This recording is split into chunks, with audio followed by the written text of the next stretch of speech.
তো বন্ধুরা, আজকে তো রবিবার। তো রবিবারের সকালের জলখাবার হচ্ছে লুচি আর এই যে গরম গরম আলুর তরকারি। ফুলকো ফুলকো লুচি, গরম গরম আলুর তরকারি। এখানে আমার মেয়ে আর এই যে বর বসে পড়েছে খাওয়ার জন্য। তো এই গরমের মধ্যে আজকে যেহেতু রবিবার বাড়িতে আছি, তো এখানে হচ্ছে কালো জিরে ফোড়ন দিয়ে একটু আলুর তরকারি করেছি। তো কে কে খেতে ভালোবাসো কমেন্ট সেকশনে কমেন্ট করে জানিও। এই হচ্ছে রবিবারের সকালের জলখাবার।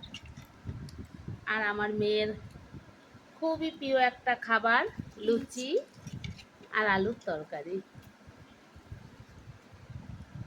তো চলো, পরে আবার কথা হবে, এখন খাওয়া দাওয়া সেরে নিই। না শোনাই, টাটা করে দাও।